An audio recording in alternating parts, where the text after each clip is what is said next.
अब यहाँ लक्ष्मी चला है, परंतु अचला कब होती है? वो अचला कब बनती है? अरे साधु बनो, भगवान का भजन करो तो अचला बन जाएगी।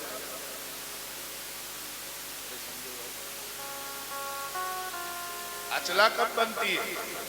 अरे मन में दूसरे का कल्याण करने का भाव लाओ तो उसे कहते हैं साधु। जो दूसरे का काम बनाए उसे साधु। तो साधनोति पर कार्यमिति, जो दूसरे का काम बनाए वो साधु है। साधयति पर कार्य, जो दूसरे के कार्य को बना देता है उसी को कहते हैं साधु। पहले साधु बनाओ, साधु बनने के बाद अचला लपेटा जाता है। क्या लपेटा जाता है? अचला। सो तुम्हारे पास लक्ष्मी अचल हो जाएगी। अचला है, जिसका नाम चंचला है वह भी भजन करने वालों के यहाँ अचला हो जाती है, वहां अचला हो जाती है। पर भजन नहीं करोगे तो वो चंचला ही रहेगी, इसलिए भजन करो। साधु लोग भी पहले क्या बोलते हैं? सीता, राधा या उमा। गौरी शंकर कहते हैं? शंकर गौरी तो नहीं कहते हैं। राम सीता तो नहीं कहते हैं। सीता श्याम राधे तो नहीं कहते हैं।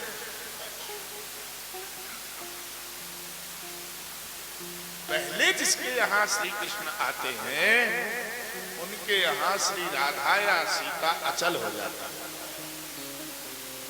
अर्थात जिनके पास भगवान है उन्हीं के पास भगवती आती है।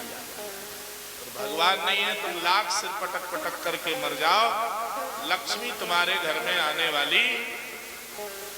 यहाँ अग्रवाल महासभा में यह कार्यक्रम हो रहा है। अग्रवाल लोग जानते हैं, अग्रमानी सबसे पहले। अच्छा सीधा अर्थ लगाना जरा इसका। अग्रवाले, आगे वाले, आगे चलते हैं उन्हीं का नाम ही तो अग्रवाल है। पृष्ठवाल थोड़ी होगी पीछे चलते हो। यदि आप पीछे चलते होते तो आपका नाम क्या होता? पृष्ठवाल। उन्होंने कहा नहीं नहीं हम पृष्ठवाल नहीं हैं, तो क्या मध्यवाल हो? बीच में चलने वाले हो? बोले नहीं नहीं हम बीच में भी नहीं चलते हैं, पीछे भी नहीं चलते, सबसे मुद्दे पर रहते हैं, हम सबसे आगे। हाँ सबसे आगे चलते हैं, इसलिए हमारा नाम अग्रवाल है। अग्रे चलंती अग्रवाल, आगे आगे चलते हैं, उन्हीं को अग्रवाल कहते हैं। हम अग्रवाल महासभा में बैठे हुए हैं। ऐसा कोई अग्रवाल है जो भगवान की पूजा न करता हो? अग्रवाल ही वो है जो ठाकुर जी की पूजा करता है। प्रत्येक अग्रवाल के यहाँ गोपाल की पूजा होती ही है। बिना गोपाल के उनके घर में कुछ नहीं है। बोले प्रातः काल सबसे पहले गोपाल सहस्त्रनाम पाठ होता है, तब श्री ठाकुर जी की कृपा का लाभ होता है। हर घर में गोपाल सहस्त्रनाम पाठ होता है। खुद करे या ना करे पर पंडित जी आके जरूर गोपाल सहस्त्रनाम कर जाते हैं। फिर बाद में अग्रवाल महोदय क्या कहते हैं पंडित जी से? महाराज खूब चकाचक गोपाल सहस्त्रनाम चल रहा है। बोले हाँ सेठ जी पाठ तो बहुत अच्छा चल रहा है, पर एक बात बताओ अकेला गोपाल का करते हो या श्री जी का भी कुछ करते हो? तो उन्होंने कहा अरे वाह, जब गोपाल का करेंगे तो श्री जी का तो अपने आप ही हो जाता है, जब विश्राम करते तो श्री सूक्त हो जाता है। गोपाल सहस्त्रनाम के पूरा होते ही श्री सूक्त का पाठ करना चाहिए, लक्ष्मी सूक्त का पाठ करना चाहिए, तो किए गए गोपाल सहस्त्रनाम का फल मिल जाता है। इसका अर्थ है कि हमको नित्य गोविंद का अर्चन घर में करना चाहिए। गोविंद की सेवा करने से भगवती पराम्बा महालक्ष्मी श्री जी तुम्हारे घर में बिना बुलाए आ जाएगी। अच्छा एक बात बताओ,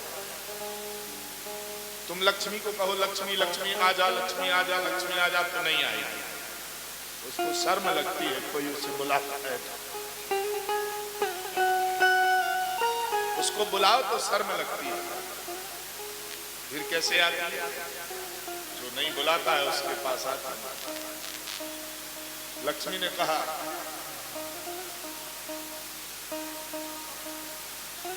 तुम मुझे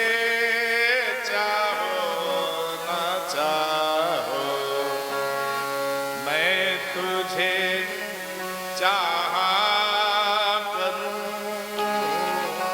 तुम मुझे चाहो न चाहो, मैं तुम्हें चाहा करूं, तुम मुझे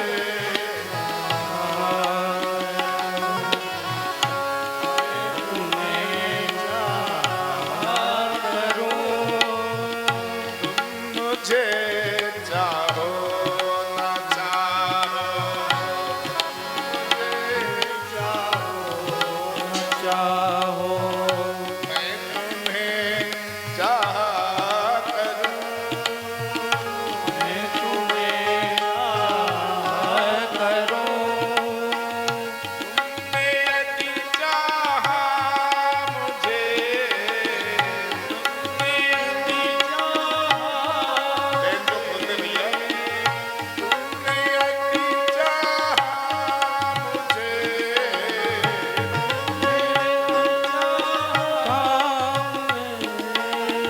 बदनाम हो जाऊंगी, मुझे तो बदनाम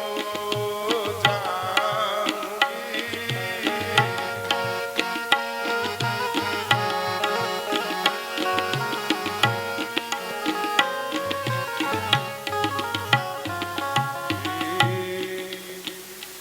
महाराज आप मुझे चाहने की कोशिश ना करो, तुमने यदि मुझे चाह लिया तो गड़बड़ हो जाएगी। इसलिए लक्ष्मी को चाहो या मत चाहो, भगवान को चाहने की कोशिश करो। सबसे पहले भगवान को मनाओ। चरण कमल बंदो हरिराई, कमल बंदो हरिराई, चरण कमल बंदो हरिराई, चरण कमल बंदो हरिराई,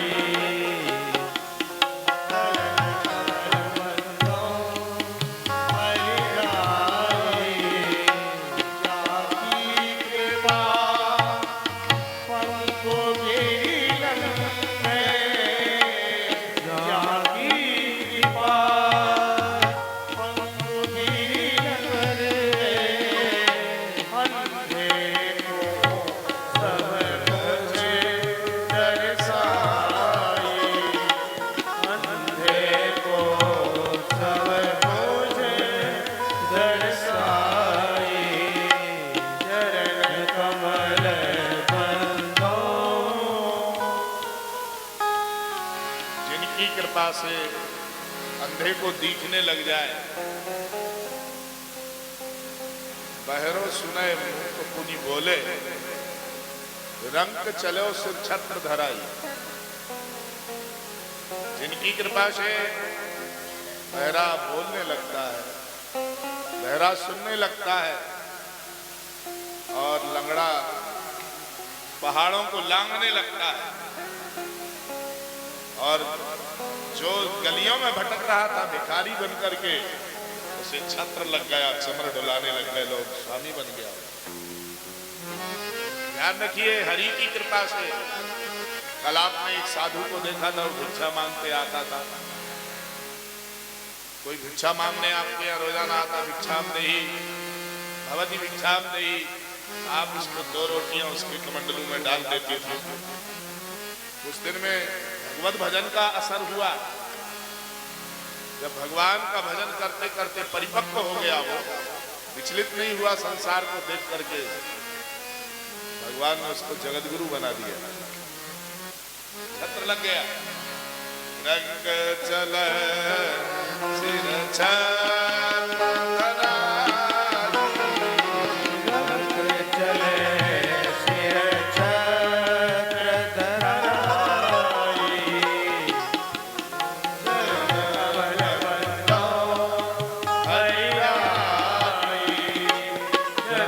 कमल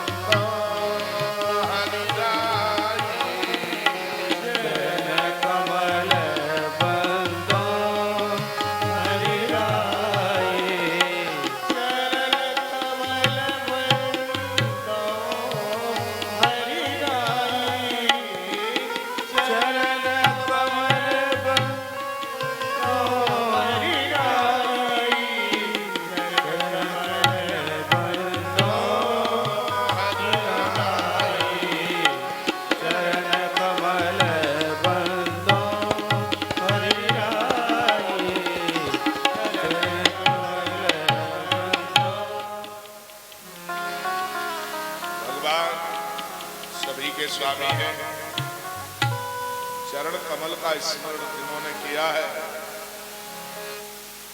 बहरा सुनने लग गया, मूक बोलने लग गया, जो गूंगा था वो बोलने लग गया उसी के प्रभाव से। एक बात बताएं, श्री दीक्षित जी यहाँ विराजमान हैं। हम लोग जब पढ़ते थे बालकाल में, जो हमारे एक मित्र थे, बड़े अच्छे विद्वान व्याकरण के, और उन्होंने इसी पंक्ति का अर्थ किया। वैदिश्यता अलग झलकती है वाणी में। उन्होंने कहा, हरि की कृपा नहीं हो तो ये सब सुलभ नहीं हो सकता है। इसलिए अखंड मंडलाकार है वह ईश्वर। कैसा है? अखंड मंडलाकारम व्याप्तम मेन, सारा चर और असर उसी में व्याप्त है। किसमें? अखंड मंडलाकार। बोल बोल बोल।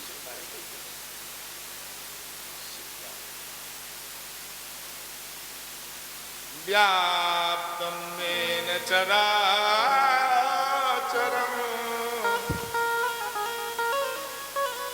सारा जगत इसमें व्याप्त है।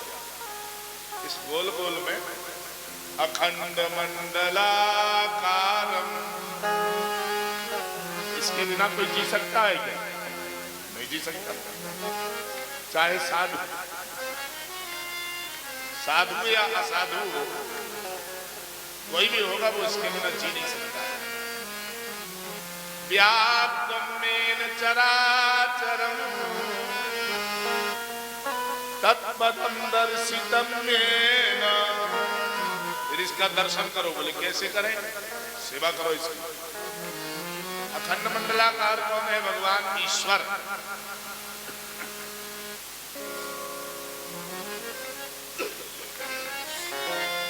इसको यदि आधा काट दिया जाएगा तो नहीं चलेगा।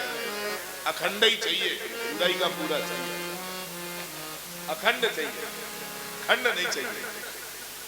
मंडलाकार चाहिए, गोल गोल चाहिए। चौकोर करके देखो, अच्छा इसको चलता है कि नहीं चलता? नहीं चलेगा। 20 कोने बना दो इसके तो भी नहीं चलेगा। जैसा था वैसा ही रखो। हमारा ईश्वर अखंड मंडलाकार है, रुपया के रूप में आ जाता है वो ईश्वर। सारा जगत जिसमें व्याप्त है। अच्छा एक बात बताओ, पैसे के बिना कुछ बाजार में मिलेगा?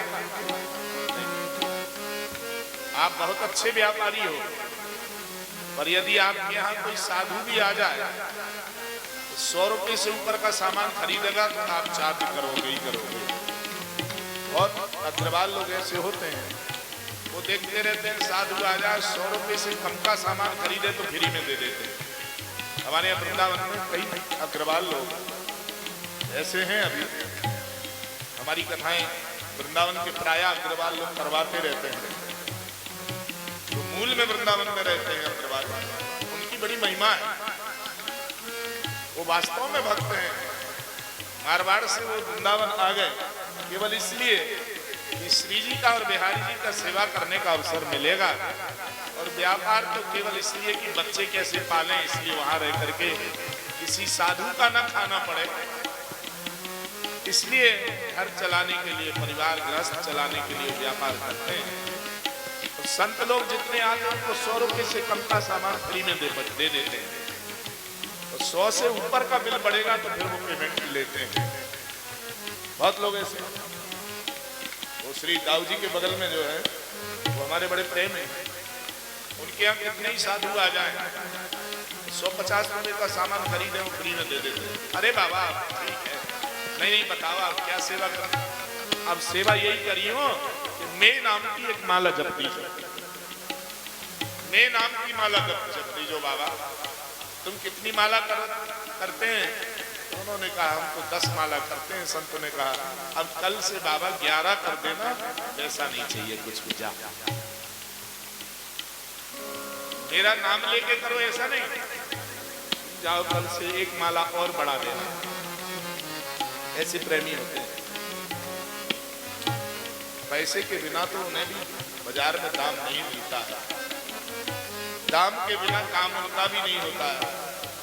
तो व्यापारी बेचारा कहां से लाएगा इतना?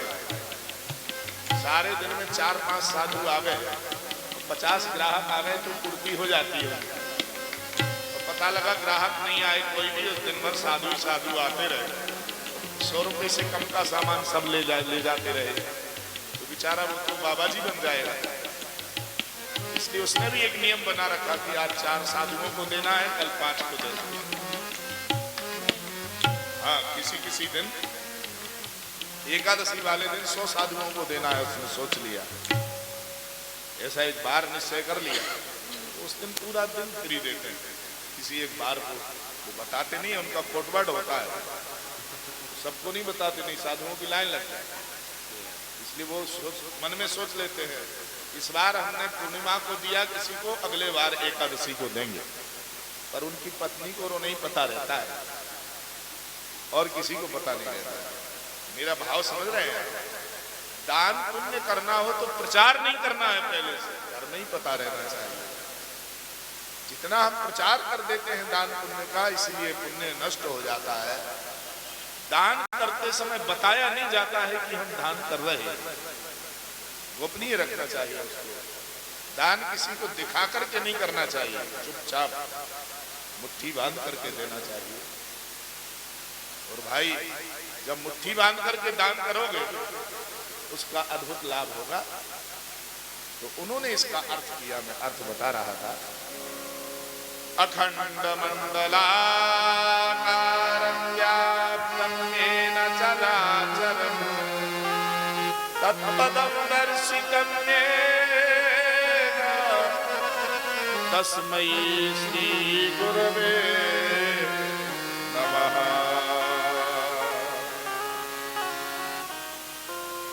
महाराज भगवान कैसे हैं? अखंड मंडलाकार हैं, गुरु स्वरूप हैं। पैसे के बिना कोई चल सकता है? नहीं चल सकता है। तो चलिए हम चलाते हैं। कैसे नहीं चल पाते हैं? देखो जरा चल करके देखते हैं हम लोग। ऐसा नहीं हो। ये कह रहे हैं बहरो सुनए मूक पुनि बोले रंग चढ़े सिर संग धराई रंग चले सिर चंद्र धराई। लंगड़ा पहाड़ों को चढ़ जाता है? लंगड़ा कैसे पहाड़ को चढ़ जाएगा? इसके पैर नहीं है और वो पहाड़ के ऊपर उड़ जाए। हेलीकॉप्टर में कोई पैर होते हैं? हवाई जहाज में पैर होते हैं क्या? नहीं होते। पर देखा उसको पहाड़ों को लांघते हुए चला जाता है, क्योंकि रुपया का पेट्रोल पड़ा हुआ है उसमें। इसलिए वो रुपया जो अखंड मंडलाकार है, ये इसी का गुण है।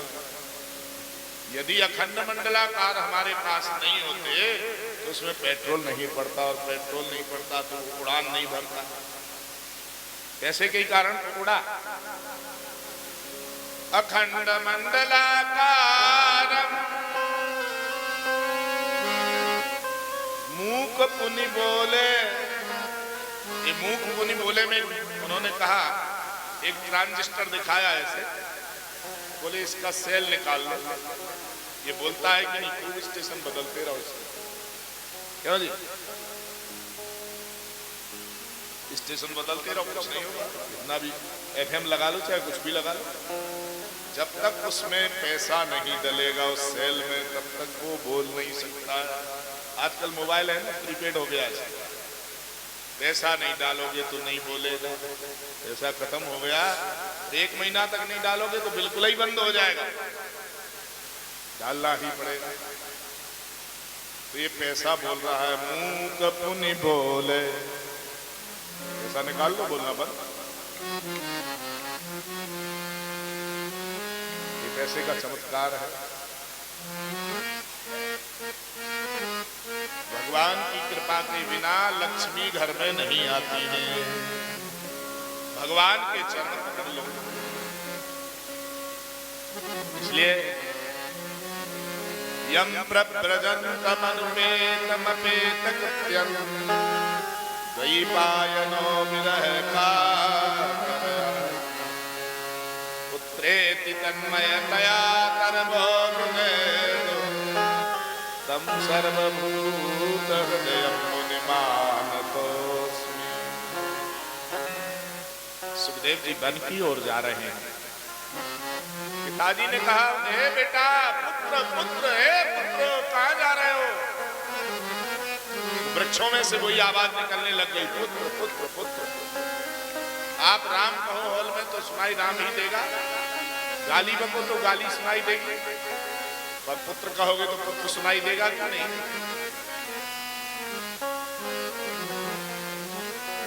पुत्र पुत्र सुनाई दिया है। अब वहां से वृक्षों ने मानो ये कहा कि हम सुखदेव जी को नमस्कार करते हैं। सुखदेव जी कैसे हैं? सर्वभूत हृदय, सर्वभूत हृदय। सर्वभूत मानी सभी प्राणियों के हृदय में वास करते हैं भगवान। तो भगवान वास करते हैं या सुखदेव वास करते हैं? बोले सुखदेव ही ऐसे ही, जो सभी के हृदय में वास करता है वो भगवान होते हैं। इसका अर्थ है सुखदेव भगवान है, सुखदेव जी ही भगवान है। तम सर्वभूत हृदय मुनिमानतो,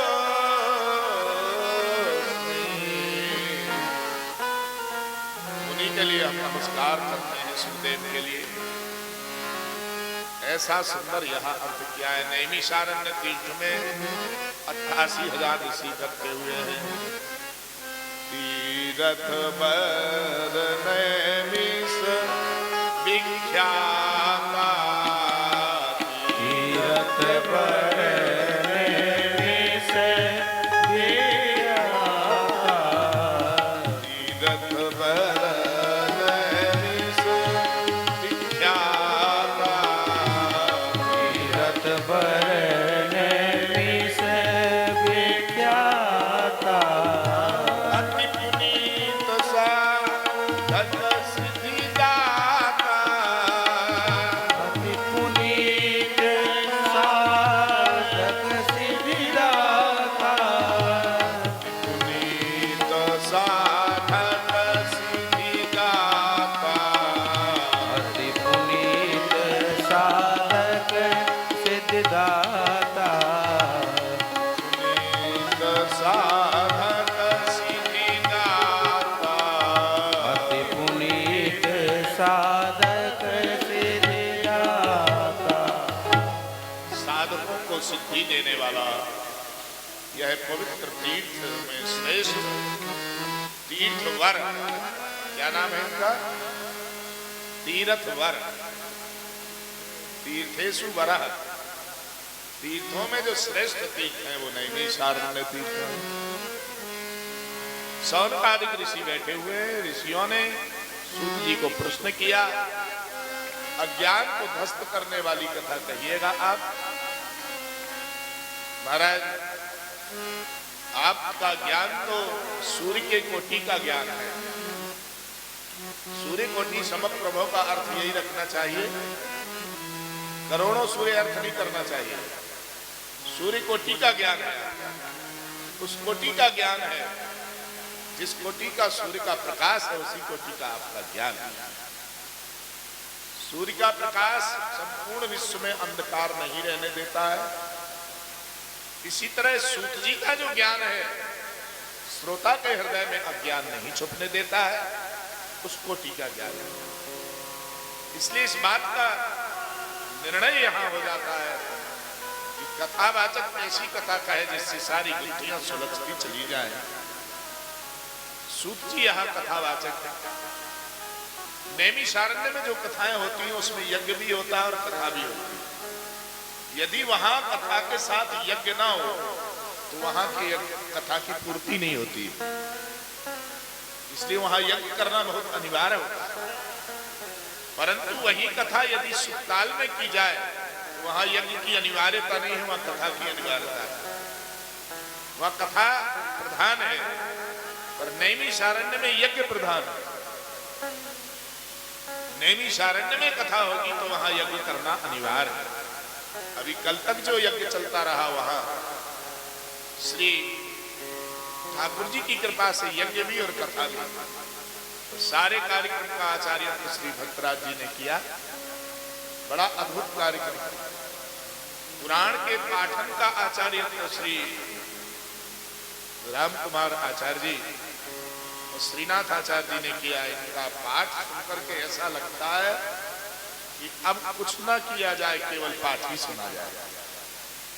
ये यहाँ पारायण करते हैं और हम बैठे बैठे सुनते रहते हैं। इतना अच्छा पाठ लगता है, निरंतर सुनते रहे। आप लोग भी सुनना, दुकानों पर जहां तक आवाज जा रही हो, नहीं जा रही हो तो यहीं आकर के सुन लिया। अच्छा, कोई आधा घंटा सुनो, कोई 1 घंटा सुनो। अध्याय का विराम होता है तो कृष्णाय वासुदेवाय बोलते हैं, समझ लो अध्याय पूरा हो गया, सो चले जाओ। कम से कम 10-11 अध्याय तो सब लोग सुना करो। पूरा सुन सकते हो तो कोई बात नहीं, बैठने में तकलीफ हो तो कुर्सी ले लो, कुर्सी में बैठ सकते हो। नीचे बैठने में जिन्हें तकलीफ होती है तो कुर्सी पर बैठ सकते हैं, कोई परेशानी नहीं। उसमें भी ज्यादा आराम की जरूरत है तो सोफा ले लो, उस पर बैठ जाओ, फिर पाठ सुनो। पर जितने समय पाठ सुनो उतने समय किसी से बात मत करो। नैमिषारण्य में ऐसा ही पाठ हुआ। तीर्थ भर नैमिष विख्याता अति पुनीत है। कैसा है? वहां भगवती स्वयं गोमती मैया बहती हैं नदी के रूप में। ये नदी है। नदी का अर्थ है जो नाद करे उसी को कहते हैं नदी। नाद शब्द करती है। नाद तो ये वीणा भी कर रही है। ये वीणा का ही तो एक रूप है।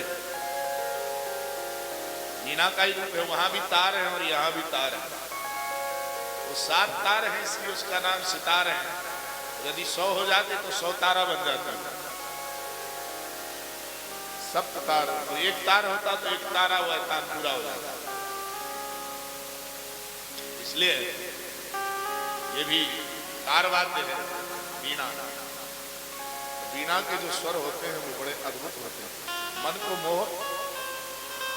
मनमोहक शब्द होते हैं इसके। रव होता है, रव शब्द। यह तीर्थ ऐसा है जिस तीर्थ में बड़ी श्रेष्ठता है। शौनकादिक ऋषियों के बीच में प्रवक्ता के रूप में श्री सूत जी उपस्थित हुए हैं। सूत जी कथावाचक है। सूत माने शूद्र नहीं होता है। अग्नि के बेटा है श्री सूत जी महाराज। अग्नि का गोत्र है सांडिल्य, इसलिए सूत जी का गोत्र भी सांडिल्य है। सांडिल्य गोत्रीय ब्राह्मण है। क्या कहना है? इतना पवित्र कुल में उत्पन्न होने वाला ब्राह्मण। 3 गोत्र हमारे यहाँ बड़े श्रेष्ठ माने जाते हैं ब्राह्मणों में, गर्ग, गौतम और सांडिल्य। सांडिल्य में भी 5 प्रकार के, उसमें 2 प्रकार के प्राप्त हैं अभी। गर्गमुख सांडिल्य और एक श्रीमुख सांडिल्य। ये दोनों बड़े दिव्य भाई। नैमिष तीर्थ में यह है, बड़ा सुंदर है। अज्ञान को मिटाने वाला आपका ज्ञान है। भक्ति को बढ़ा देने वाली आप कथा कहिएगा हमारे लिए। भक्तियोग वर्धनम यच्चा कृष्ण संतोष हेतुकम तदहम। तो उन्होंने कहा, राजन हम तुम्हारे लिए, हे ब्राह्मणों, हम तुम्हें जो कथा सुनाने जा रहे हैं वो कोई सामान्य कथा नहीं है, विशिष्ट कथा है, जिससे तुम्हारे हृदय में भक्ति बढ़ जाएगी और भक्ति के प्रवाह से तुम्हारा मन कृष्ण में लग जाएगा। उसी प्रवाह में तुम्हारा मन बह चलेगा। तदहम ते अभिभाष्यामि, तुम्हें वही सुना रहे हैं। कालरूपी व्याल है। व्याल मानी सर्प। ये सर्प सबको खाता है। सर्प मानी जो काटने वाला है। कालैव व्याला, काल व्याल मानी कालैव व्याला, काल ही व्याल है। हम लोग उसके ग्रास बने हुए हैं। तो क्या करें जिससे उसके ग्रासत्व से दूर हो जाए? बोले इसका एक उपाय है। क्या उपाय है? भागवत की कथा का आश्रय लो, कालरूपी व्याल से बच जाओगे। कीरेण भाषित, पुराण का श्रवण। पुराण का श्रवण करने से, कीर मानी तोता, और तोता के द्वारा जो कही गई कथा है उस कथा को सुनो, उससे तुम्हारा कल्याण हो जाएगा। कलौ किरण भाषितम। इसलिए आओ हम और आप सब उस कथा का श्रवण करते हैं। तोता कथा कह रहा है, श्री राधा जी का तोता है। इसने पहले ये कथा किसको सुनाई है? महाराज आप हमें बताइएगा, हम इसको जानना चाहते हैं। ये कथा किसने किसको सुनाई? इसका महात्म्य क्या है? इसका महात्म्य तो शौनकादिक ऋषियों ने नारद जी को सुनाया है। नारद जी का मिलन कैसे हो गया है, आप यह बताइएगा। नारद जी का मिलन कैसे हुआ? जिस कथा के श्रवण करते परीक्षित को मोक्ष की प्राप्ति हो गई हो, उसी कथा को सुनने के लिए देवता आए और देवताओं ने जब कथा सुनने के लिए कहा तो सुखदेव जी ने कहा हाँ हाँ क्यों नहीं, सुनिएगा। उन्होंने कहा महाराज ये अमृत का कलश परीक्षित के लिए लाया हूं, आप अमृत ले लीजिए, वो कथा सुना दीजिए। अमृत के बदले में कथा, इसका अर्थ है आपने कथा को व्यापार बना लिया। कथा का विक्रय नहीं होना चाहिए, वेद विक्रय। महाराज आप कथा सुना दीजिए हमको और हम इसके बदले में आपको अमृत दे दें। सुखदेव जी मुस्कुरा करके बोले कहाँ कांच और कहाँ मणि? मणि का स्पर्श लोहे से हो जाए तो वो पारस मणि लोहे की जाति बदलकर सोना बना देती है, वो धातु से सुधातु बना देती है। परंतु धातु से सुधातु बनाने वाला तो है। इसलिए आप जो है एक काम करिएगा, वो धातु को सुधातु बनाती है मणि, पर मणि किसी को नहीं बनाती। बनाती है क्या? लोहे को छूने से वो सोना तो बना देती है, पर वो कभी भी पारस मणि नहीं बनाती लोहे के लिए। ये उसके अंदर एक गुण होना चाहिए था। तो ऐसा करो, तुम भागवत को जो समझ रहे हो वो पारसमणि भी नहीं है, पारसमणि से भी बहुत मूल्यवान है कथा को। क्यों? संत के मुख से जब वो निकलती है तो जिसके कान में बनती है वो उसको भी संत बना देती है। यही कथा की विशेषता होती है। संत असंत को भी संत बना लेता है, पर पारसमणि लोहे को सोना तो बना देती है पर पारसमणि नहीं बनाती। संत इतने दयालु होते हैं कि वो दुष्ट को भी संत बना देते हैं और उसके हृदय की दुष्टता दूर हो जाती है। संत के चरणों में जाओगे तो कभी दुख नहीं पाओगे, और यदि किसी जादूगर के पास जाओगे तो ऐसे ही भटकाएगा। कभी तुमको सोना बना देगा, कभी तुमको चांदी बना के दे देगा, कभी तुमको पैसा दिखा देगा, कोई दिखाता रहेगा, उसी में भटकते रहोगे।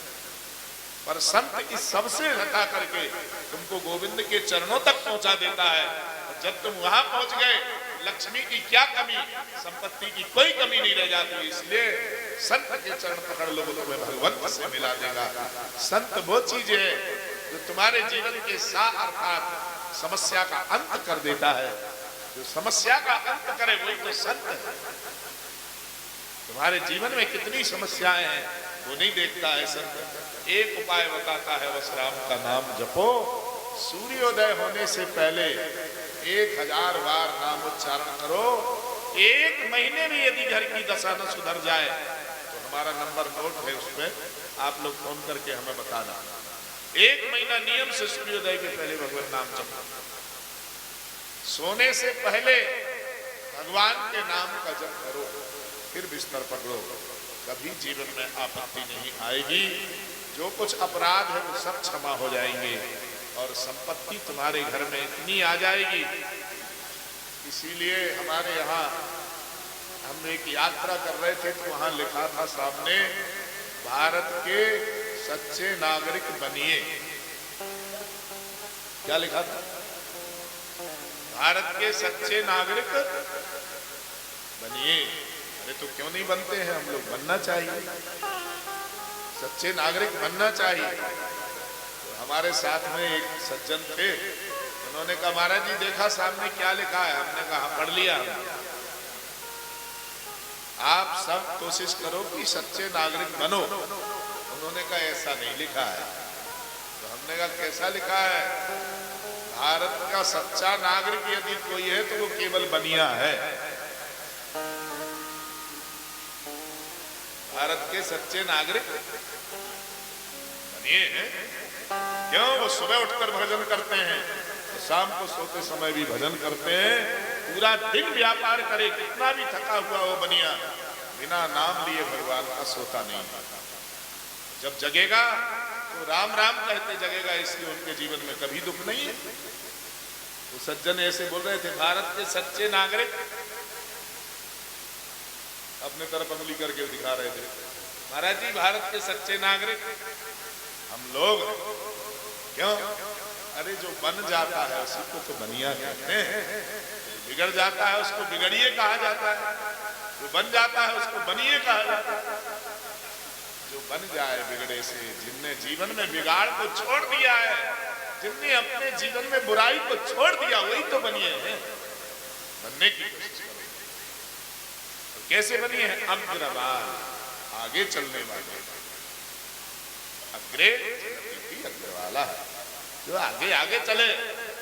किसके आगे? धर्म के कार्य में सबसे आगे। कोई भी धर्म करो। हमने जहां तहां जो कथाएं की वहां सबसे पहले अग्रवाल आगे आते हैं। बोले महाराज आपको खर्चा बताओ। अरे खर्चा का छूना है, केवल तुम लोग आ जाना सुनने के लिए, यही खर्चा है और कोई खर्चा नहीं। इनके यहाँ लक्ष्मी की बड़ी कृपा रहती है, पर वो इसलिए रहती है कि वो आगे आगे भगवान को रखते हैं, अपने कन्हैया को जो साथ में लेकर रखते हैं, चलते हैं, उनके साथ उस भानुनंदनी सदा कृपा करती है। आहा, कितना सुंदर संकेत हो रहा है। इसलिए परीक्षित ने जब कथा को श्रवण किया, उसी से मोक्ष हो गया, और उस कथा से मोक्ष हो गया। देवताओं ने अमृत पिलाने के बाद कथा सुनना चाहा, उनको ललकार कर भगा दिया सुखदेव ने, पर परीक्षित का उसी कथा से मोक्ष हुआ। तो ब्रह्मा ने तराजू बांध करके देखा, भागवत का इतना बड़ा महत्व। तराजू वो या भी बनियागिरी आई कि नहीं? तराजू के बिना चल जाएगा? यहां कांटा धर्म का होना चाहिए। डकैत डकैती करके लाते हैं, जब डकैती में लाया हुआ माल जब बंटवारा होता है तो क्या कहते हैं वो लोग? देखो भाई, ईमानदारी से बांटना, धर्म ईमान से तुम लोग सब बंटवारा करना। बेईमानी का माल लाए हैं और बंटवारा कर रहे ईमानदारी से बंटवारा करना। देखो भाई, बेईमानी मत करना। लाए हुए हैं बेईमानी से, बंटवारा ईमानदारी से होना चाहिए। इसका अर्थ है कहीं तो ईमानदारी है। उनके जीवन में एक बार तो ईमानदारी आती है। लाते समय भले ईमानदारी ना हो, पर देते समय ईमानदारी का ध्यान रखते, ये उनमें विशेषता है। भगवान कहते हैं तुम ईमानदारी एक बार तो अपनाए जीवन में कभी ना कभी, इसलिए हम तुम्हारे साथ करते रहो। अन्याय का धन जहां पड़ा रहता है, भगवान वहां देखते नहीं है, पर उसने कहा ईमानदार। ठाकुर जी आ गए, बोले भैया लाला तेने बेईमानी पे कमायो और ईमानदारी को नाम ले रहा हो? तो बोले बाबा कन्हैया तेने मोए बहुत दियो है, अब हम सब लोग अपने जीवन का जितना बेईमानी का धन था वो तुम्हारी कथा में लगा दे रहे, तो ईमानदारी का धन हो जाएगा, वो नंबर 1 में आ जाएगा। उस द्रव्य को भगवत सेवा में लगा देने से ईमानदारी का धन हो जाता है। अब महाराज सूत और सोनक का बड़ा दिव्य उपाख्यान है। तराजू बांध करके देखा तो जिस तराजू पर भागवत रखी हुई है वो पलड़ा उठता ही नहीं। एक तरफ मोक्ष के सारे साधन रख दिए, ताप स्वर्ग अपवर्ग सुख धैर्य तुला एक अंग भूल न ताहि सकल मिली जो सुख लव सत्संग तात स्वर्ग अपवर्ग सुख अपवर्ग सुख धैर्य तुला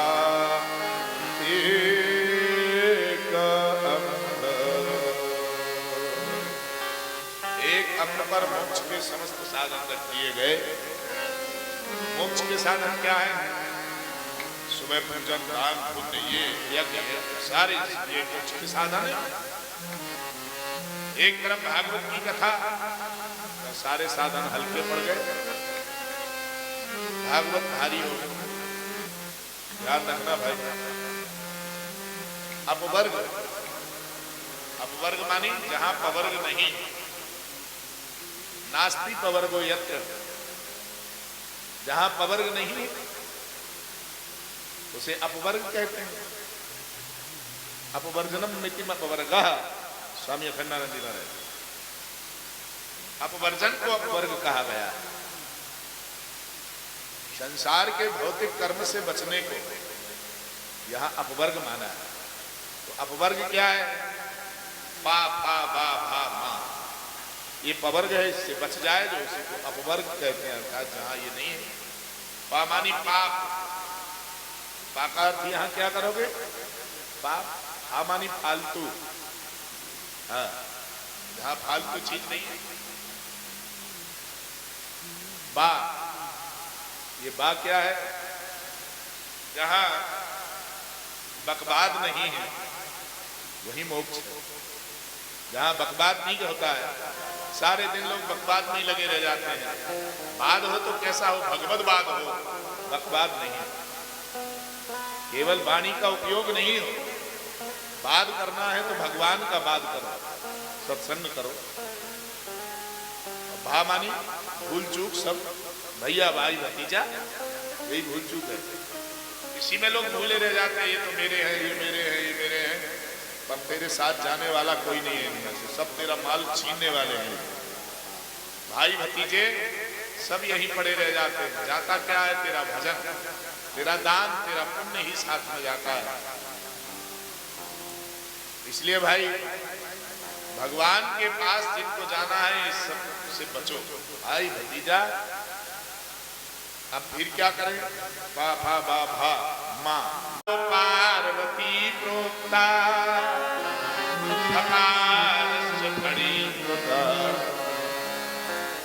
पासे यहाँ पार्वती जी भगवान शिव के साथ रहती हैं।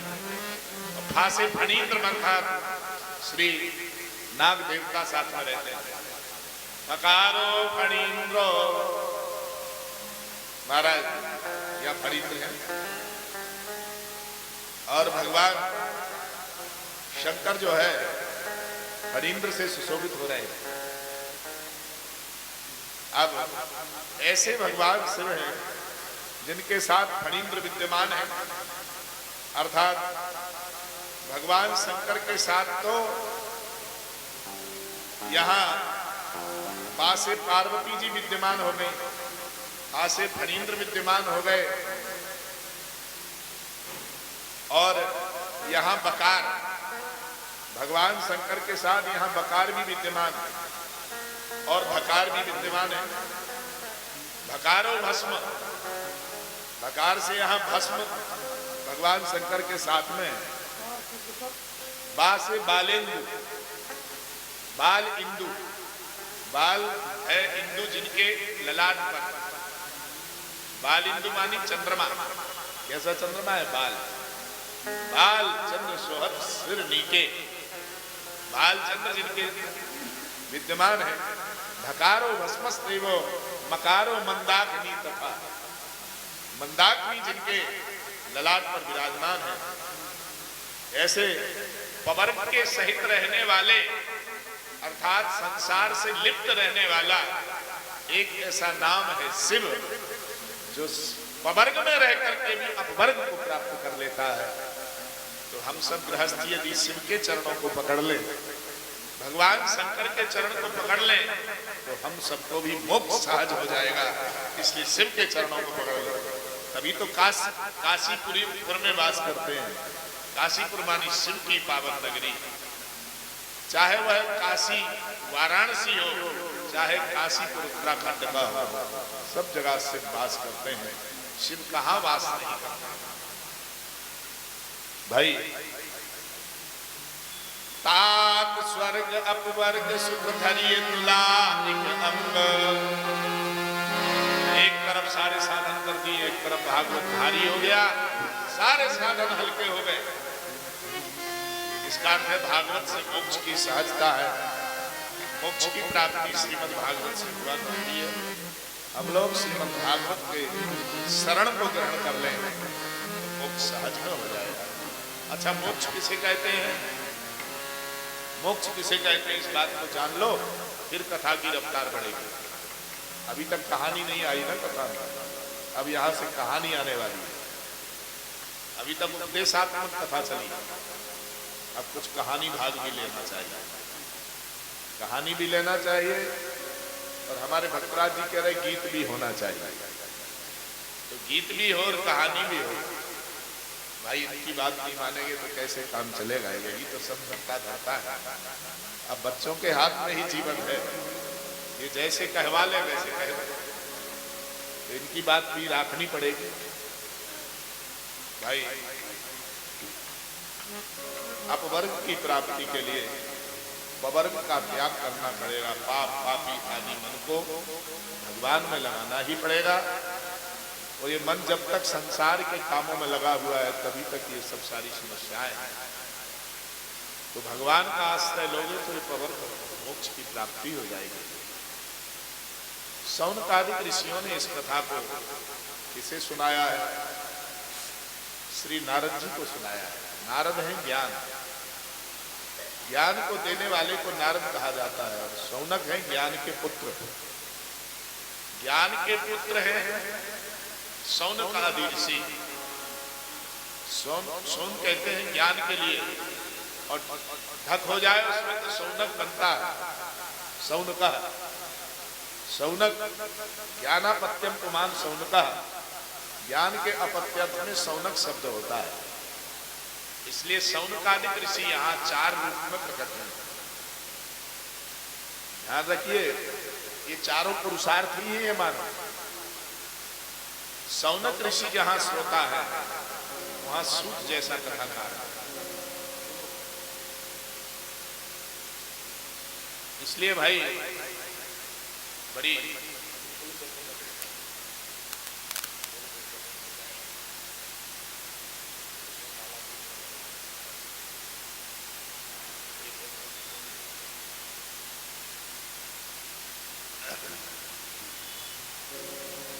शौनकादिक ऋषि वहां विराजमान। शौनकादिक ऋषि कथा का वाचन कर रहे हैं और श्री सूत्री कथा वाचक हैं। श्रोता और प्रवक्ता में एक बड़ा प्रगाढ़ संबंध होता है, बड़ा प्रगाढ़ संबंध है। श्रोता वक्ता ज्ञान निधि कथा राम कह। भगवान की कथा कैसी है? मौन सुनना चाहिए और प्रवक्ता को ही बोलना चाहिए। बोलने वाला दूसरा होगा तो डिस्टर्बेंस आ जाएगा। इसलिए भागवत की कथा मौनावस्था में सुनना चाहिए। बीच में गीत आ जाए तो सबको गाना चाहिए। शौनकादिक ऋषि कथा सुना रहे हैं, महात्म्य सुना रहे हैं। महात्म्य ज्ञानम पूर्वं पश्चात भवति निश्चय। पश्चात निश्चय हो जाता है, बाद में निश्चय होता है कि क्या करना चाहिए। भाई महात्मा का ज्ञान पहले हो किसी विषय का, बात नहीं पहले हो। हम को महात्मा का ज्ञान नहीं हो तो सब सुना हुआ बेकार है। इसलिए हमको उसका ध्यान रखना आवश्यक है। यहाँ सौनकादिक ऋषि कथाकार है, छोटे छोटे महात्मा है, पंचहायन तत्परा सदा 5 साल के बने रहते हैं। कितनी उम्र है? 5 वर्ष। 5 वर्ष तक के बच्चे के हृदय में संसार की किसी तरह की वासना नहीं रहती, संसार की दुर्गंध से बचे हुए रहते हैं। भगवत प्रेम उनके हृदय में अखंड प्रेम जागृत रहता है। इसलिए 5 वर्ष तक के बच्चे को कोई गलत बातें नहीं बतानी चाहिए। घर में परिवार में ये तेरा है, ये मेरा है, ये चाचा का है, ये चाची का, ऐसा नहीं बताना चाहिए। ये ताऊ ताई का है, नहीं। उसको ऐसा व्यवहार करना चाहिए बच्चे के साथ कि वो सबको अपना समझे। बेटा, हमारे चाचा तुमको बड़ा स्नेह करते हैं, बेटा तुम्हारी चाची तुमको बहुत मानती है, जैसी मैं हूं ऐसी तुम्हारी चाची भी है। माँ ऐसा जब ज्ञान देती है तो बच्चे के अंदर वो व्यवहार वैसा ही आता है। और अब तो सबके रहने की अलग अलग सुविधाएं हैं, बच्चे को क्या बताएंगे? तो चाचा का रूम है ये हमारा रूम, हम ऐसा मानते हैं। जब हम मध्यमा में पढ़ते थे, बनारस में रहते थे, तो संभवतः 11-12 साल की उम्र रही होगी हमारी। उस समय जब हम घर में आए, हम खंड में थे पूर्व मध्यमा में, तो माता के पास जब गए तो वहां हमारी चाची बैठी हुई थी। तो सबसे पहले मैं अपनी चाची की गोद में बैठ गया। इतना बड़ा बालक उसने अपनी गोद में बिठा लिया और बड़ा लाड़ किया उसने। क्योंकि हम बहुत छोटे जब होते थे तो जब भूख लगती थी हमें वो याद है कि मैं सबसे ज्यादा अपनी चाची का दूध पीता था, अपनी माँ का कम पीता था। क्यों? माँ व्यस्त रहती थी घर के काम में और चाची घर से बाहर निकलती नहीं थी। माँ बाहर का काम करती थी, चाची घर का काम। तो जब भूख लगे तो रोने लग जाए तो चाची अपना दूध पिला देती थी। तो माँ जब आए बाहर का कार्य देख करके तो हमको उठाकर गोद में रख के, तो हम दूध पिया ही नहीं। तो वो चाची का जो लाला था उसको वो पिला देता। वो बिल्कुल हमारे उम्र का ही था, 2-3 महीने छोटा था हमसे। तो जब हम थोड़े बड़े हो गए, 1-1.5 साल के, तो वो अपनी माँ का दूध पीने आए, वो हमारी चाची का लाला, तो एक लपड़ उसके कान में हम जमाते थे, हटा देते थे। तो सांवरे वर्ण का था, तो उसकी माँ भी उसको कल्लू कहती थी, यानी हमारी चाची। तो हम उसको ऐसा एक लपड़ मार के भगा, ये मेरी माँ। तो वो कहता नहीं मेरी माँ, दोनों लड़ जाते। परिवार में ये बोध नहीं होना चाहिए बच्चों को कि मेरी माँ और तेरी माँ क्या होता है। माँ हमारी माँ, ये ज्ञान होना चाहिए। इतना सामंजस्य जिस परिवार में होता है वहां हिम्मत नहीं पड़ती कलयुग की कि उस घर में घुस जाए। घुसता ही उस घर में है जिस घर में ऐसी सामंजस्यता नहीं है। तो भाई हम लोग अपने घर का माहौल ऐसा नहीं बनाना चाहते हैं जिससे परिवार ऐसा हो। अब तो सास जो होती है, सास को लोग कुछ समझते ही नहीं। बहुत जगह चाहे वो व्यक्ति की सास हो या वधू की सास हो, लड़के की सास होगी तो वो भी कोई स्थिति में है, और लड़की की जो सास है उसका तो कुछ पूछो ही नहीं, सारा सब कुछ छीन गया उसके हाथ से, इसलिए वो दुखी रहने लगे। परंतु सत्यता यह है, सास उसे कहते हैं जो स्वयं शासन में रहती है। स्वयं शासन में रहे और शासन करे नहीं, उसको निभा करके दिखाए तो सब शासित हो जाते हैं परिवार के लोग, उसी को सास कहते हैं। ध्यान रखो, घर में बहू आने वाली हो तो स्वयं शासित हो जाना चाहिए। बहू के घर में आते ही चाबी उसके हाथ में पकड़ा दो, बेटी अब तुम जानो कैसे घर चलाना। लोग कहते हो हमारी बेटी थोड़ी दूसरे की बेटी, तो तुमने अपनी बेटी के रूप में क्यों स्वीकार किया है, क्यों नहीं मानती? जिस दिन तुम उसको अपनी पुत्री समझने लग जाओगी उस दिन घर का विवाद समाप्त हो जाएगा। घरों में परेशानी ही यही है आजकल गृहस्थियों के यहाँ कि हम पुत्र वधू को बेटी नहीं समझ पाते हैं। जिस दिन बेटी समझने लग जाओगे उस दिन ही घर में राम राज्य हो जाएगा। कौशल्या बनने की कोशिश करो, जब कौशल्या तुम बनोगी तो सीता जैसी तुम्हारी बहू हो जाएगी। तुम कौशल्या नहीं बनना चाहती हो, इसलिए घर में सब अस्त व्यस्त है। बेटी जब वधू बन करके तुम्हारे यहाँ आई है तो उसको अपनी बेटी समझो। मां कैसे रक्षा करती है? जैसे कोई अपने गहने को किसी डिब्बे में बंद करके रखता है, महंगा गहना हो मणि, मणि को लेकर के बाजार में तो नहीं तोला जाता है, उसको डिब्बी में बंद कर दिया जाता है। रखते हैं कि नहीं? उस डिब्बी में रख दिया जाता है उसको। डिब्बी से सुरक्षा उसकी होती है। वो डिब्बी कोई और नहीं है, तुम्हारा नेत्र जो है वही मणि है। उस मणि को रखने की ये डिब्बी मिली हुई है, एक ऊपर वाला ढक्कन है, एक नीचे वाला ढक्कन। जैसे नेत्र को रखने के लिए डिब्बी तैयार है, आप कुछ भी ऐसा करके देखो तुरंत वो डिब्बी बंद हो जाती है। ऐसा हाथ करोगे हट से डिब्बी बंद हो हुई कि नहीं हुई? तुम्हारा हाथ हटने में देर नहीं हुई, उससे पहले वो खुल भी गई। क्या व्यवस्था है भगवान की। जैसे नेत्र की रक्षा करने के लिए पलक की आवश्यकता है, इसी तरह वधू की रक्षा करने के लिए सास की आवश्यकता है। वधू नेत्र है। बुढ़ापे के नेत्र तो बलुएं ही होती हैं भाई। बुढ़ापे में खुद को तो दिखता नहीं, बहू के नेत्र से देखो दुनिया दिखती है। इसलिए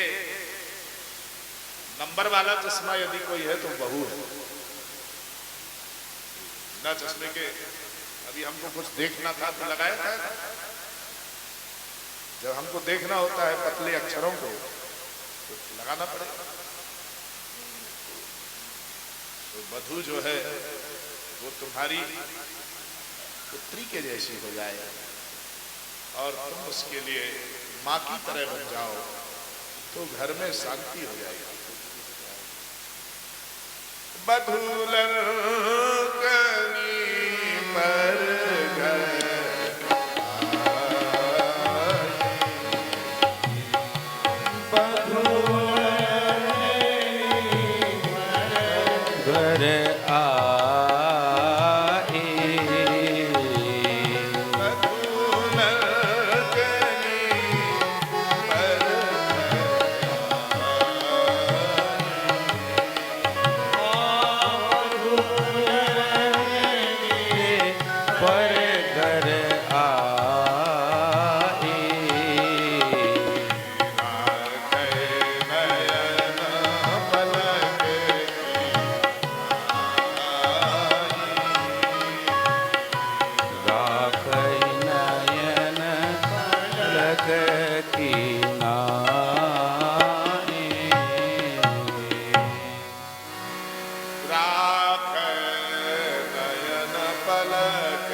नयन के समान उसको रखे जैसे नेत्र को रखती है डिब्बी, पलक जिस तरह से। अच्छा एक दिन की बात है, बहू घर में आई तो बेचारी अपने को पढ़ती रही, पढ़ते पढ़ते पढ़ते पढ़ते विवाह करवा दिया लोगों ने। कॉलेज से जब लौट के आई तो उसका विवाह हो गया। वो क्या जाने घर का काम कैसे होता है। अच्छा तुम्हारी या हमारी किसकी भी बेटी हो, सब चाहते हैं पढ़ी लिखी होनी चाहिए है? बेटी पढ़ाओ वाला सिस्टम है भाई, पढ़ाना ही चाहिए। बेटी को बेटा समझ लो, बहुत ध्यान से बच्चियों को पढ़ाना चाहिए। पढ़ते पढ़ते विवाह करा दिया तो क्या जाने रोटी कैसे बनती है, क्या कैसे, तो वहां की शिकायत होने लगती।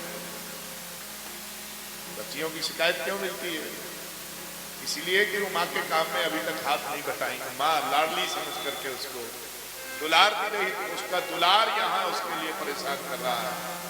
इसलिए ध्यान रखें माताएं, जिनकी कन्याएं विवाह के योग्य हो रही हैं, तो पहले घर का काम जरूर सिखाना चाहिए, ताकि किसी तरह का कोई उलाहना तुम्हारे घर में ना आ जाए।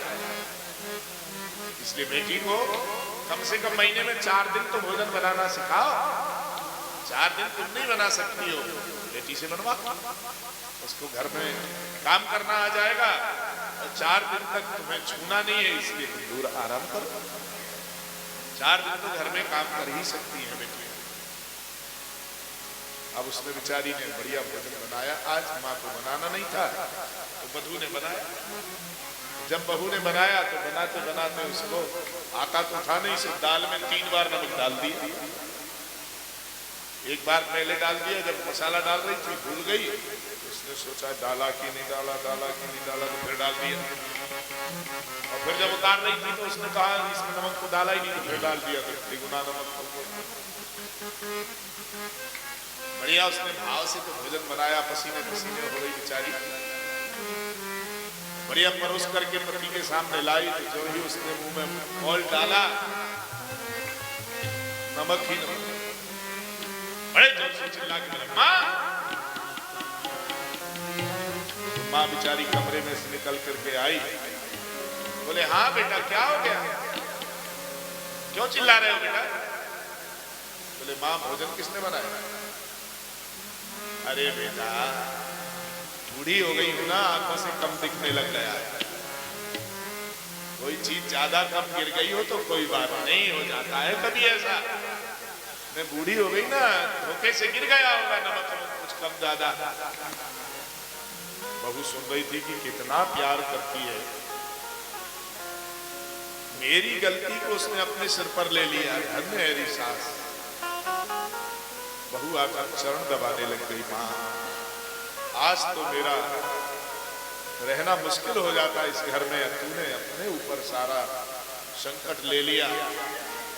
आज के बाद तू मेरी माँ जननी के से भी बढ़ करके है, और मैं तेरी बेटी। अब मैं कभी गलती नहीं करूंगी। माँ तू मुझे एक एक चीज सिखा, मुझे कुछ नहीं आता है।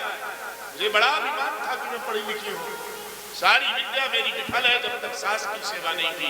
हमारी विद्या सफल ही तब होगी जब सास के चरणों को दबाएंगे, सास को प्रसन्न करेंगे। सास ने कहा नहीं बेटी, पैर दबवाने के लिए नहीं, मेरा धर्म है। जैसे मैंने अपनी बेटी को गोद में पाला है, ऐसे तू भी तो एक बेटी है मेरी। अब मेरी हर बात को सुनने वाली तो तू ही है ना।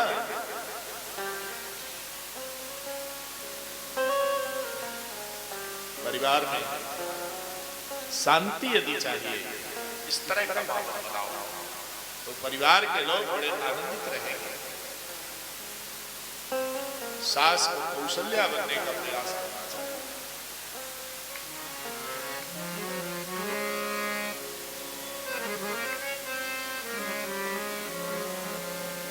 शौनकादिक ऋषियों ने कथा का श्रवण कराया है। भगवान की कथा मोक्ष को देने वाली है। मोक्ष की कामना किसके हृदय में नहीं होती है? सब चाहते हैं, सभी चाहते हैं कि भगवान का दर्शन हो। भगवान का दर्शन हो ये कौन नहीं चाहता है? बोलो आप लोग चाहते हो? चाहते हो? काशीपुर वालों सभी चाहते हैं कि भगवान का दर्शन हो।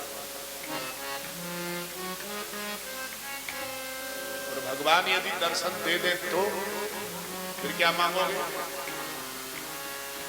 भगवान दर्शन देंगे तो यही कहेंगे प्रभु आप ऐसे ही दर्शन देते रहो।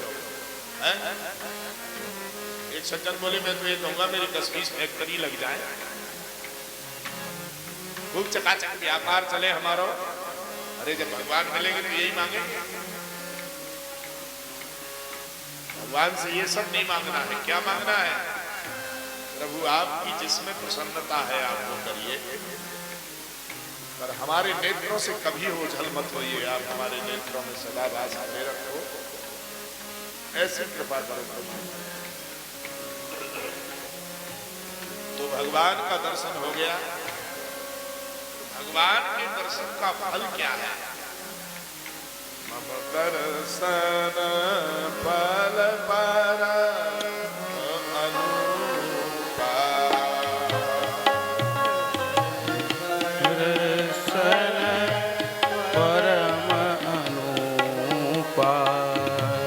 मम दर्शन फल परम अनुपा।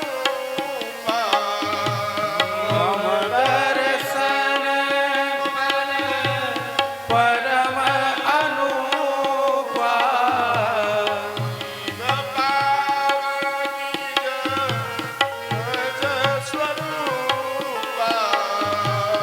जीव पावै निज सहज स्वरूपा।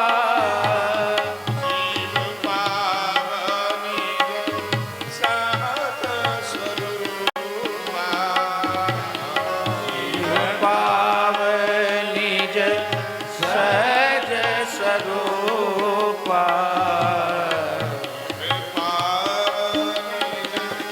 सहज स्वरूपा। जीव पावै निज सहज स्वरूपा। जीव अपने सहज रूप को प्राप्त कर लेता है। भगवान के दर्शन का यही फल है। भगवान का दर्शन जिसे हो गया वो अपने सहज रूप में आ जाता है। और हमारा सहज रूप क्या है? भगवान से प्रेम करना। भगवान से प्रेम करना यही सहजता है। हमारा आपका मन भगवत प्रेम में मग्न हो जाए, यह ध्यान रखना चाहिए।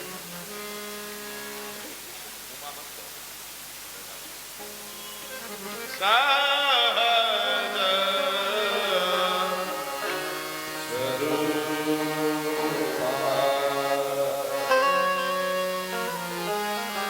सहज रूप क्या है?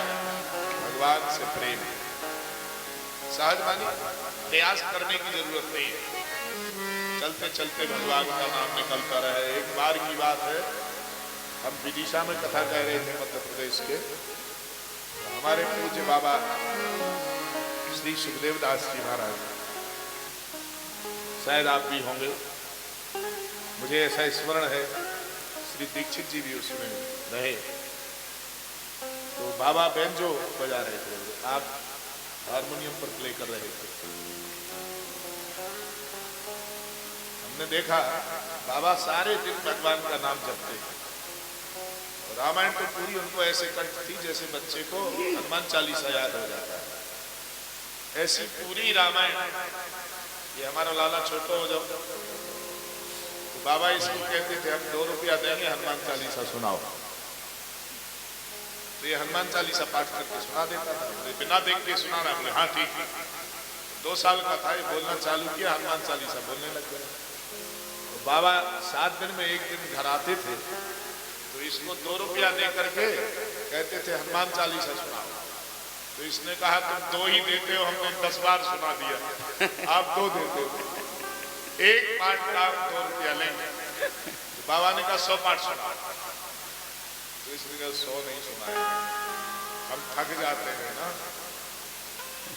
आप मुझे अच्छा ठीक है 200 मत देना, 50 रुपया देना, मैं 50 पाठ सुनाता। बच्चों को सही मार्ग पर लाने में बाबा लोग बड़ी कृपा करते हैं। पूज्य श्री सुखदेव दास जी महाराज रात में एक दिन सोए हुए, सोते सोते राम राम राम राम। हम अपने प्रकोष्ठ में ही उनको सुलाते थे, कहीं दूसरी जगह जहां हम रहते थे वहीं उनकी गद्दी लगवा। तो मैंने उनको हिलाया जोर से, बाबा बाबा क्यों हल्ला मचा रहे हैं? उन्होंने कहा कहा राम जी मैं तो प्रत्यक्ष दर्शन कर रहा था श्री जानकीनाथ के, और राम जी जा रहे थे वन की ओर, मैं अकेला पड़ा हुआ था, तो मैं देख करके बोला राम राम। स्वप्न में भी भगवान का दर्शन होने लग जाए तो भक्ति पुष्ट हो जाती है। उनको मैंने प्रत्यक्ष भजन करते स्वप्न में देखा। हम लोग कभी होम का दिन में तो जरूर करते हैं कि माला जप रहे हैं आपके सामने, तो कमरे में जाकर ताक के पड़ता सो जाते हैं। और लोग पूछेंगे क्या हो रहा है, तो महाराज जी अभी भजन कर रहे हैं। बहुत जगह ऐसा देखा जाता है, पर हमने ये बाबा के अंदर कभी नहीं देखा। बाबा जो बाहर से थे वो अंदर से ही। तो पूज्य बाबा का दूसरा रूप ये बैठे हुए, आत्मा वही जायते शिष्या पुत्र बा। बाबा जैसे हमको मजा करके सुनाते थे ऐसे आप भी उनके ही शिष्य थे। मैं ये बात इसलिए कह रहा हूं बाबा का स्मरण करने के लिए नहीं, केवल इसलिए उनका स्मरण दिला रहा हूं मैंने प्रत्यक्ष आंखों से स्वप्न में भजन करने वालों को देखा। लोग कहते हैं जागते में तो सारी दुनिया बोलती है भगवान नाम, और स्वप्न में भी यदि बोलने लग जाए। जागृत, स्वप्न और सुषुप्ति, इन तीनों अवस्थाओं में जो भगवान का भजन करता है, यमराज की हिम्मत नहीं कि वो कभी अपने यमलोक को दिखा दे उसके। नारद जी ने देखा कि कौन भजन कर रहा है, देखने के लिए सबसे पहले हरि क्षेत्र में आए। हरि क्षेत्र मानी हरिद्वार, फिर कुरुक्षेत्र में हरियाणा में गए। हरियाणा नाम है उसका, हरिमियापी नयती थी हरियाणा, जहां हरि को ग्रहण करते हैं उसी को तो हरियाणा कहते हैं। यह हरिम नयती थी हरियाणा, जो हरि को हृदय में बिठाता है उसको हरियाणा कहते हैं। सारे तीर्थों में घूमे, घूम करके लौट करके रामेश्वरम आदि में होकर के महाराज चलते चलते ब्रज क्षेत्र में आ गए और श्री यमुना के तट पर आ गए। तो वहां क्या देखा, एक युवती खड़ी हुई है, दो बूढ़े की आकृति के लोग पड़े हुए हैं सामने, रो रही है। हजारों देवियां उसको रुलाना बंद कर रही हैं, पर वो रुलाना बंद नहीं करती। नारद को बोला बाबा आप मेरे दुख को दूर करो। क्या दुख, कहां से आई हो, क्या नाम है तुम्हारा, कहां तुम्हारा जन्म हुआ है? तो वो कह रही हो द्रवणे साहम कर्नाटके गता क्वचिन क्वचिन महाराष्ट्र गुर्जरे जीर्णता गता। गुजरात में जीर्ण हो गई है, आजकल तो खूब चकाचक है। मैं वृंदावन आ गई इसलिए नवीन हो गई। वृंदावनम पुनः प्राप्त नवीन एवं स्वरूपणी, नवीन स्वरूप को प्राप्त कर ली मैं। धन्य है वृंदावन, हे किशोरी जी कृपा करो। मैं तो आई वृंदावन धाम, किशोरी तेरे चरण में। मैं तो आई वृंदावन धाम, किशोरी तेरे चरण में। तो आई वृंदावन धाम, किशोरी तेरे चरण में। तो आई वृंदावन धाम, किशोरी तेरे चरण में।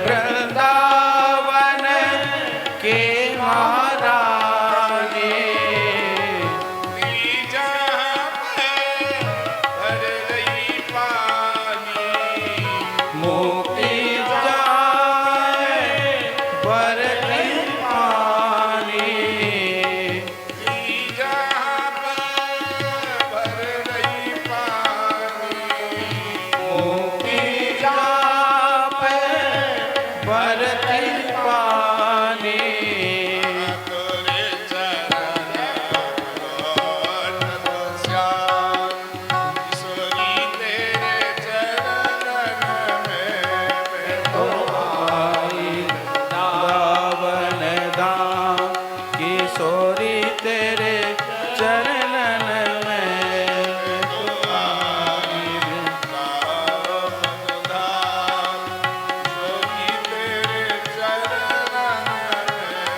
मैं तो आई वृंदावन धाम किशोरी तेरे चरणन में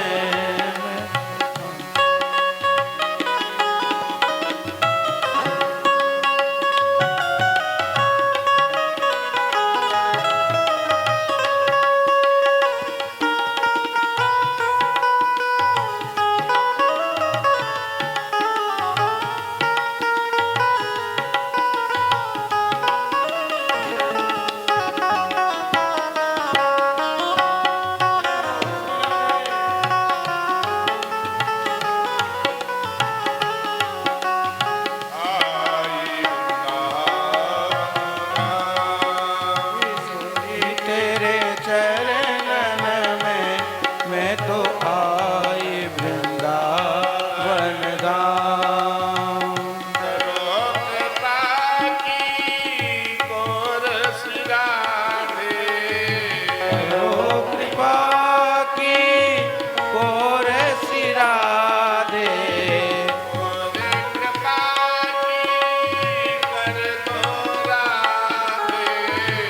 कोर कृपा की कर दो रे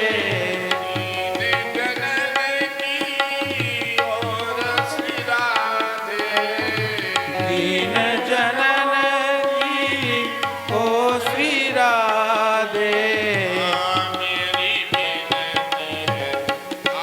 तो या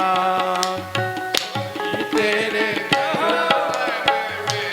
मेरी विनती है आटो या किशोरी तेरे चरणन में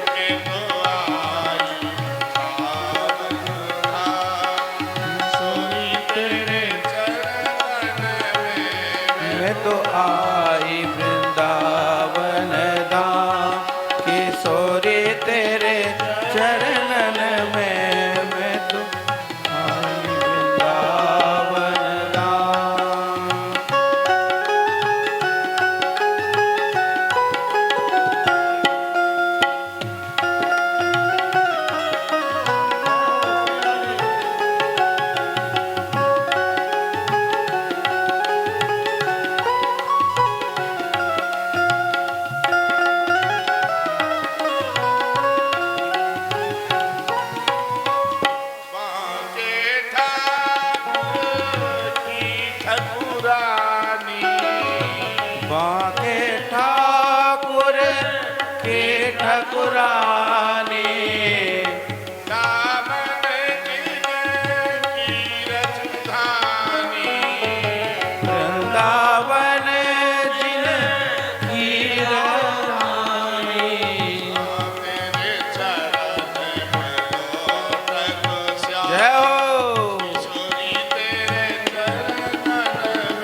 अपनी दासी।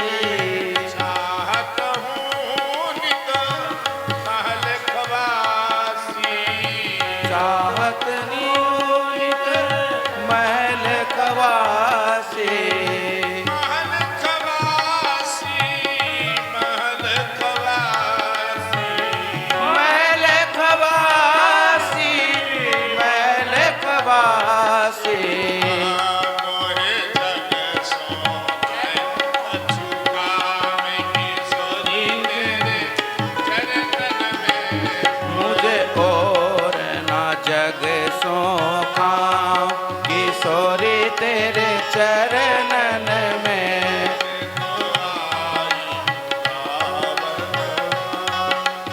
सोरी तेरे चरणन में। मैं तो आई वृंदावन धाम किशोरी तेरे चरणन में।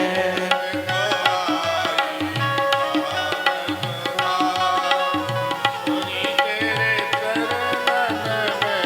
मैं तो आई वृंदावन धाम किशोरी तेरे चरणन में।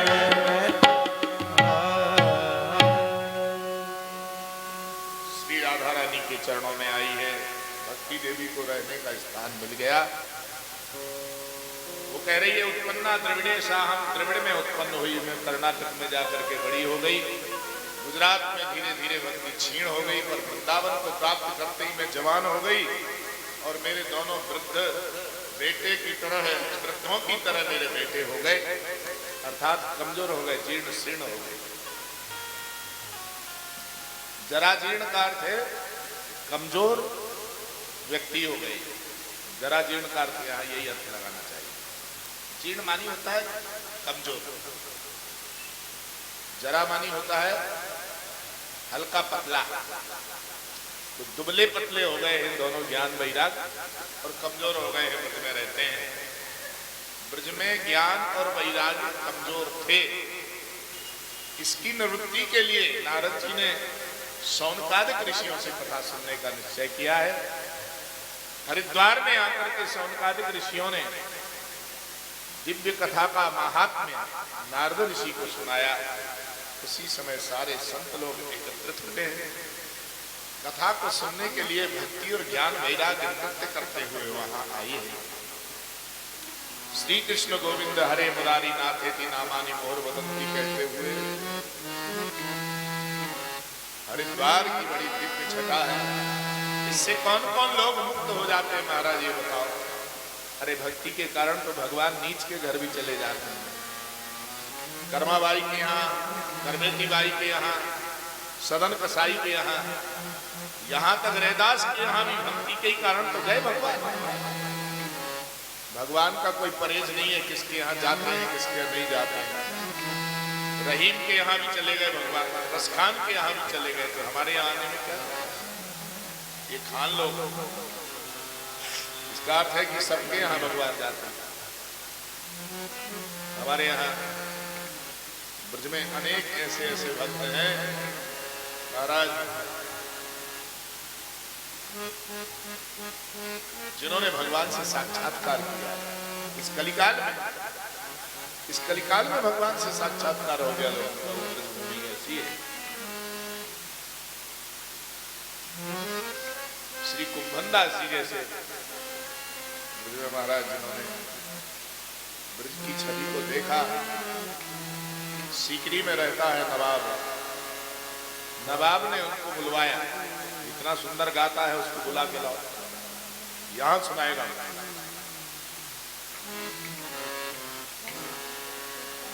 तो उनको कोई आए लोग, चार लोगों ने आकर के कहा, बोले बाबा कुंभनदास आपको नवाब ने सीकरी बुलाया है।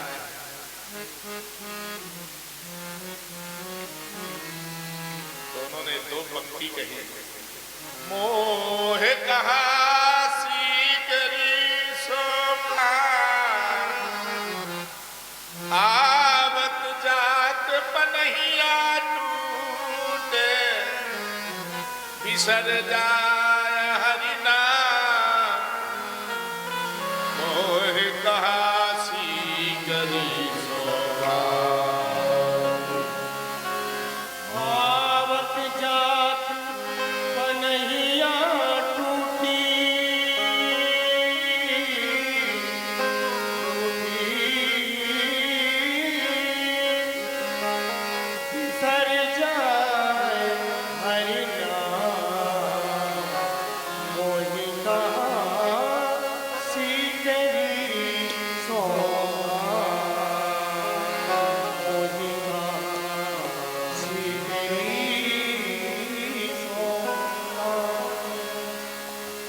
मेरे नवाब तो एक ही है भाई। मेरे नवाब कौन है? श्री गोवर्धन नाथ ही हमारे नवाब हैं। हम तो उन्हीं की नवाबी में रहते हैं और कोई हमारा नवाब नहीं है। जहां जाने से उनका नाम बिसर जाए वहां जाने से क्या लाभ। नवाब को पता लगा कि वो नहीं आता तो खुद चल करके आया और कुंभन दास के चरणों को पकड़ लिया। बाबा आज आंख खुल गई हमारी, नतमस्तक हो गया। हमारे वृत्त के ऐसे अल्लड़ संत होते, ऐसे अल्लड़ संत, किसी का डर नहीं जिन्हें। भाई जिसने मुझे यहाँ भेजा है उसी का नाम जपना है। हम लोग घर गृहस्थी में रह करके भगवान का नाम नहीं जप पावे, बड़ी झूठे आप लोगों को कंसेशन में चल रहे हैं। आपको बहुत बड़ा कंसेशन है। जितना एक बैरागी जप करता है उससे आप 10 अंश भी नहीं करते हो। और घर का काम करते करते भगवान को मत भूलो, तुम्हारा उनसे भी बढ़िया मोक्ष होगा, उन सन्यासियों से, वैरागियों से। पर भाई ईमान को और धर्म को मत भूलना। पवित्रता के साथ भगवान के नाम का समय समय पर कीर्तन करते रहो, उसी से कल्याण हो जाए। जब खाली समय मिले जब हम बताएं श्री जी एक बात है, जब क्लास में होते हैं तो बात नहीं करते हैं ना। ये क्लास चल रही है, ठीक है, बात नहीं करते हैं। या हमारे तरफ देखो हम क्या करें। लाडले बच्चे जो होते हैं ना वो बात मानते हैं।